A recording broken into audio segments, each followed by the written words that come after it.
الضحية، وقال أن القوات الأمنية أقدمت بعد وفاة عمر مزعل على اعتقال أخيه بسبب مطالبته بتشريح الجثة للوقوف على أسباب وفاة أخيه.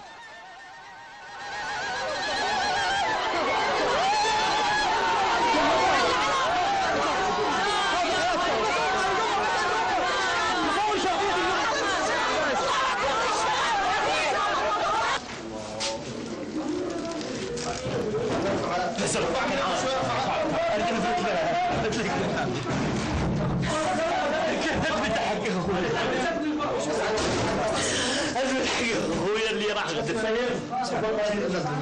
ما يصير، والله العظيم شوف شلون يبتسم، والله هذا شهيد، والله شهيد، والله هذا شهيد، هذا بس يسمحون لك والله هذا شهيد ان شاء الله.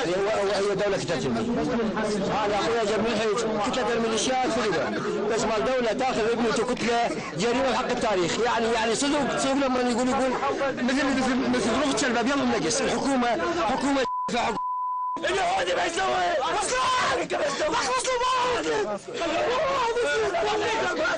والله عن يوم الوية يحطون علاجات الجيبه على اساس هو مريض، يعني هي هذا الحق لا بس خلفته، يعني ولا الحق يحطون ادويه بجيبه اصحى واحد بجلال يا بشير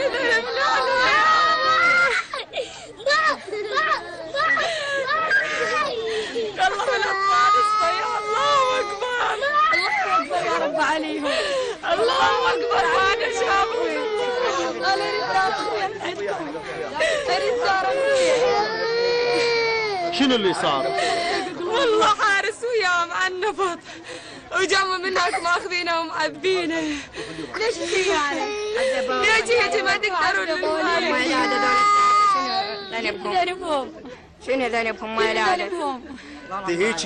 تجيك دوريات ما هو يداوم وياهم بالنفط، يجي الدوريات يتم هاي الجهال، هو مواليد 83 جندي عندهم، ما يصير عمي هذا الظلم ولا ما يصير. شندوب ترى العراق ما يبقى هيك، الثور قولوا للحكومه وقولوا للساسه والعملاء ما نصبر هذا الحكي. هم طلعوا ما يدرون ارهابيه، طلعوا حراميه، لا خلوا ذهب، لا خلوا غذائيه، لا خلوا مولدات، لا خلوا اخشاب، لا خلوا اي كائن يكون كل هذا لواء 22 ما خلى علينا دمار دمار دمرنا دمار. الله اكبر احنا شنو ذنبنا يا عنت الله؟ ولدنا خذوهم. على شنو تبني نفسهم؟ كل شيء بهالبيت، حتى يغلطون النساء. كل شيء بهالبيت يدنا نفسهم عليه، ما خلهم الغذائيه، تلفزيونات، ما خلهم البيض بالثلاجه خذوها، طماطم بالثلاجه خذوها، ما خلوا علينا كل شيء، بيتهم الجهال بدون عشاء، بدون عشاء ما خلهم، حاسم البيت حوس. ليش يعني هالشيء اللي 22 ليش دمرونا؟ شو مسوين؟ الله اكبر، حسب الله ونعم الوكيل، حسب الله ونعم الوكيل، الله اكبر، شو مسوين؟ دمرونا، دمروا من المنطقه،